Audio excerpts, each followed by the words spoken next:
Hi guys, and now we are entering into a section of understanding how to calculate dispersion. Right now, when we first started, we looked at the point where the data is actually centered, right? Uh, and we looked at how to plot the data. And the third part, we're trying to find out how far is a certain data point from the data center, right? What that tells us is how much risk or volatility is there in a particular asset, right? So that is what dispersion basically means, right? So disperse from the data center, right? Now there are various methods obviously to calculate this, and we're going to look at some of them. For example, we're going to look at range, right? We're going to look at mean absolute deviation, variance, standard deviation. Right? Variance and standard deviation are somewhat related. Right? It's the same formula, but majorly standard deviation is what is actually used to quantify risk, as we have already discussed in a couple of examples previously. Right? And then finally, we're going to look at something known as drawdown, which is very rarely used especially in India, while presenting various investment schemes, right? But nevertheless, we're going to still know how to calculate it, so that even if we are taking any personal investment decision, that can be helpful. If not, obviously presenting it for some client, right? So let's start looking at range. Okay. So range in a very simple terms, just like how we talk about any specific range of a product price, right? Similar way, the range in financial risk terms is also the maximum value minus the minimum value, right? However, the interesting part about maximum and minimum value is just it really has no meaning more than just the fluctuation, right? Is that if Nifty has gone down by, let's say, about 25%, and let's say the maximum was 50%, you can just all that you can talk about or infer from that calculation is the fact that, okay, this is the fluctuation range, right? But not any more information than that, right? But yes, something called as the mean absolute deviation is something which you can actually use, wherein we are trying to find out the actual distance between the mean and the particular data point, right? And we are trying to find the absolute, in the sense we are ignoring the signs, right? The minus and the plus, and then we're just dividing it by the number of observation, right? That's why if you look at the second part of this text, it says absolute deviation. So we're finding the distance, ignoring the sign, and then we're just averaging out by the number of observation, right? So that's mean absolute deviation. We cannot just look at the calculation sometime, but let's just get through the various basic definitions, right? Then you've got variance and standard deviation. Standard deviation, what you're trying to do is directly cannot calculate standard deviation if you talk about manual calculation. What you try to do is you try to find the distance from the mean, right? And instead of, if you see in the MAD, the mean absolute deviation, you're actually ignoring the signs, right? So it's whether it's minus or plus, you don't care, right? And you take it as positive in any case, right? In case of variance, what you try to do is, instead you try to square the number, so that even if it's a minus value, it will become positive, right? So the difference between mean absolute deviation and variance is the fact that you are using two different methodologies to make the value positive, right? And so let's try to calculate that. All right, so let's start calculating each one of these dispersion techniques that we just learned, right? And we're going to do it for the yearly returns. Okay, so just the same template, I have found out the YOY returns, right? We're not going to go into daily returns, because that's going to be a really difficult, and you won't be able to infer anything, right? So it's better to stick to yearly returns, so it's the data set is smaller, and it's easy to calculate, right? So let's first try to understand what is range, right? So as I was talking about the fact that range will not give you much meaning, right? So if I just find out the maximum value out of these, it will give me that, okay, the maximum percentage, the upper limit, right, is this, and if I look at the lower limit, so it's just finding out the minimum, right? Minimum of these values, right? So if I just put minimum, it gives me 76 negative 592%, right? So it just gives me a broad range of observations which are happening in this data set, right? If I look at MAD, okay, the mean absolute deviation, what I'm trying to do is, so what I'll do is first I'll find out the distance from the mean, okay? And you will see that it's basically, the whole concept is coming from finding the distance from the mean, right? So let's first find the mean, right? So it's just the average, right? So that's 18.401%. That's the average mean, right? Also known as mean. And what we're going to do is we're going to find out the distance from the mean, right? So let's say we find this is the value, this is the data point, and we want to calculate the distance from the mean, right? So that's about 11.179%, right? And if I calculate this, okay, considering the signs as well, I'm going to get negative numbers as well, right? So it, I mean, I can't really add up all of this and try to calculate an average, right? Because if I do that, I'm going to get an incorrect answer. See, so if I just add this, right, it's going to give me 0, right? Because the whole sum finally becomes 0, right? So what you instead do is you try to make the negative numbers, the negative distance, also positive by using an absolute function. So that will make the signs go away. So everything will be positive, right? So there you go. And then you add up, all of these and divide it by the count of observation. Okay. So let's say these are the observations. So then that gives me the mean absolute deviation, because that calculates the average, the sum of all of these, and then it gives you the divide by the number of observations. So it gives you the mean absolute deviation of about 42%, right? And that's what exactly we discussed in our previous slides of calculating the dispersion, right? The minimum absolute deviation. So if you just quickly at your end, if you look at the explanation which is given out here, right? It says the value minus the mean over the number of observations that you have, right? So again, not majorly used, not regularly used in finance, the mean absolute deviation. What instead got evolved is the square distance of the mean. So instead of ignoring the sign, what the mathematicians started doing was to square the distance rather, right? So what we could do is we could take any observation and put a dollar sign to that and square it, right? So if you square it, any negative number would become positive, right? So you copy it across, right? So now you've got the square distances from the mean, right? And if you see the the variance formula, it's the square distance divided by, and you sum all of these, right? So you add all of these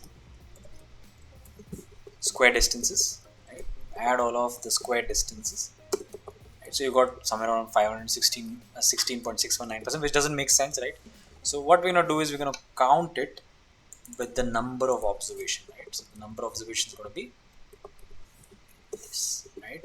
So you divide it by the number of observations, so it gives you variance. Okay, mind you, this is not standard deviation, this is variance, right?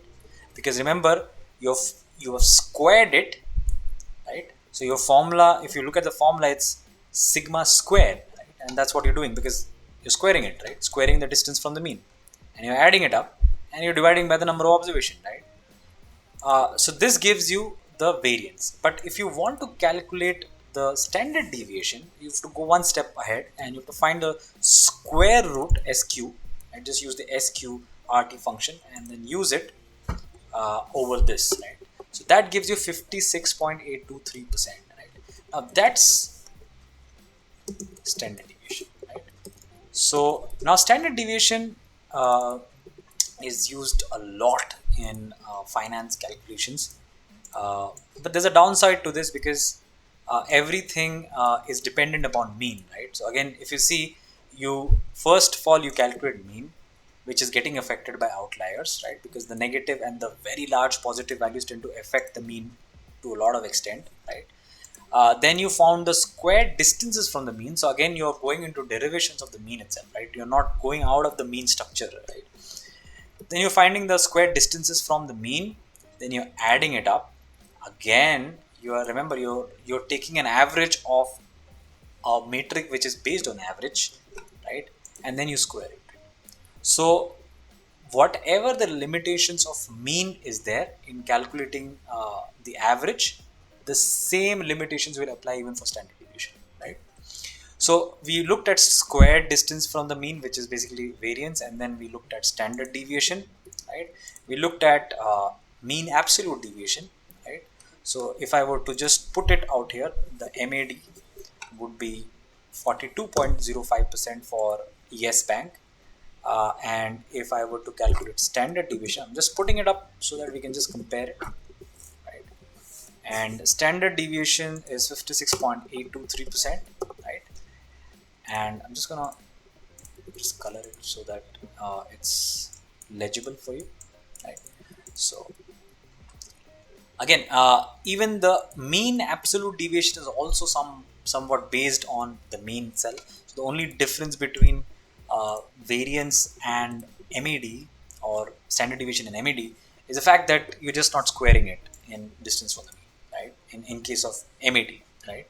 Now the last method of dispersion, the last method for dispersion we're going to talk about is what I feel uh, is the best way to actually calculate dispersion, which actually makes sense to the investor, right? So as an investor, you know, we are more concerned with how much does my portfolio drop, right?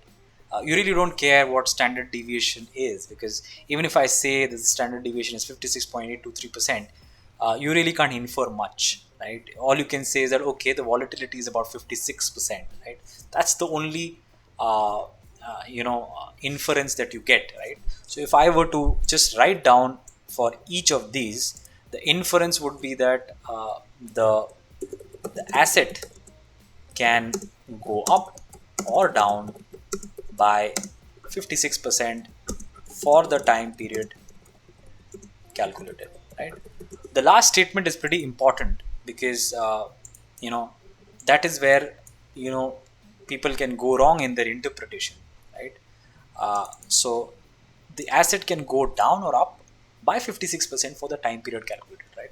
So an investment firm might purposely present a data which ignores the volatile period. So for example, if I was an investment manager, I would try to avoid showing you you know I mean probably selecting 5 years data and ignoring the previous historical data, because I would say that that's probably irrelevant and that's too old, right? But nevertheless, that's the actual risk that the person is taking, so it should be mentioned, right?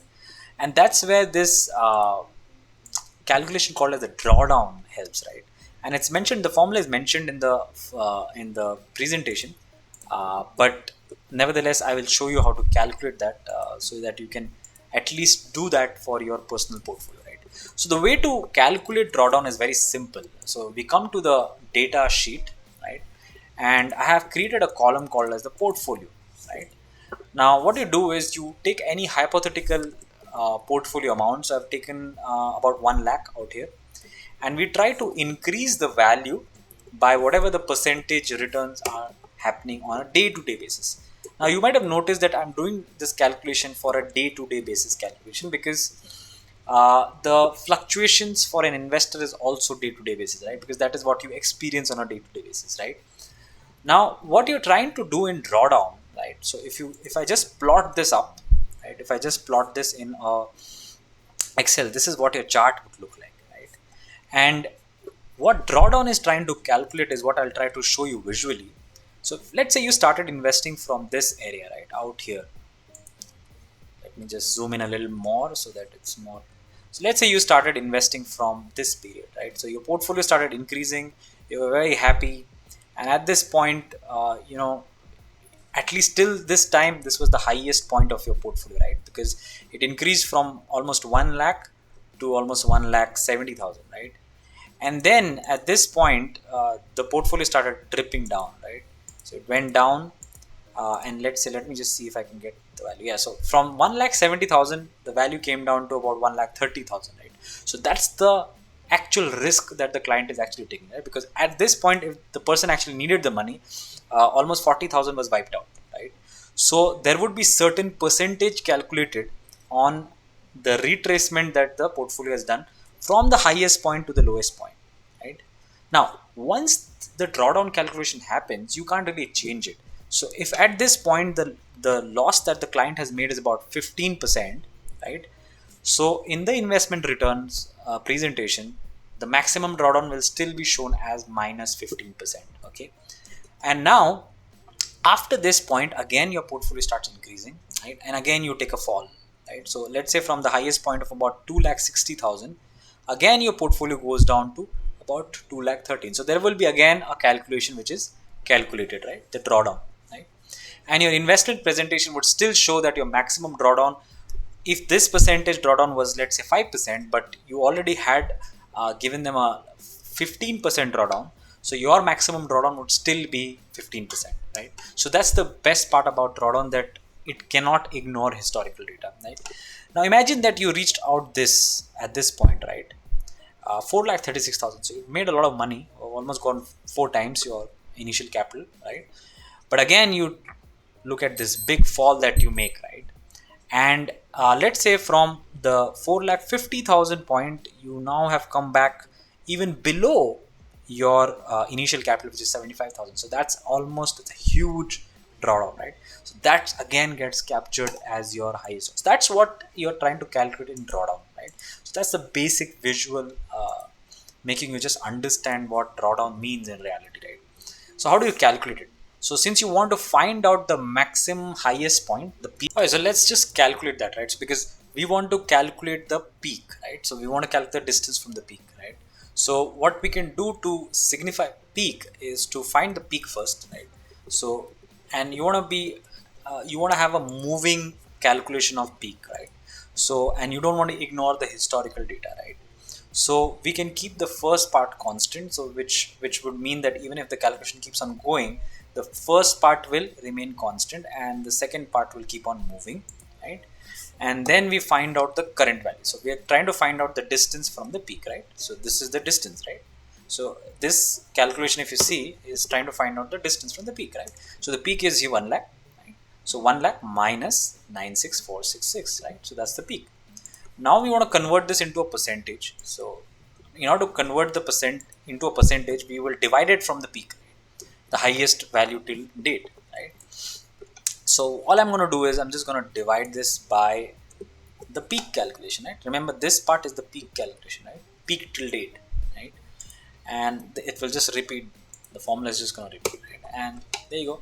So we just converted this into a drawdown calculation. Now see what happens. So as you keep on increasing, the drawdown is uh, reducing to 0, right? So there was a drawdown of 3.53%, right? Uh, and drawdown is irrespective of, I mean, it will not give you a sign because you will not put it as negative or positive, right? Drawdown always means negative, right? So if you see, we had a drawdown of 3%, 5%, and then it got recovered, then you got 0 drawdown. Then again, drawdown is increasing 2.5, 3.2, 4.2. Again, the drawdown becomes 0, right? So if you keep on seeing this, right, and I'm just trying to show you what it actually means, right? So if we try to come to, let's say, this point, again your drawdown is 0, right? Now you see what happens, right? Because if a peak has already got registered, so if you see from here, the drawdown increases, right? Because what has happened is the peak has already got registered, right? At this point, if you see, this might be the peak, right?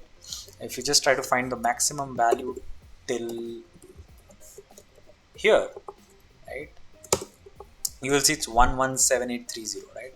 And if you just try to look where it is, so there, so that's your peak, right, where drawdown was 0. And from this peak again you started going down, right? and then your drawdown keep on increasing. So that's fantastic calculation, right? Because it actually tells you the risk that you're taking, right?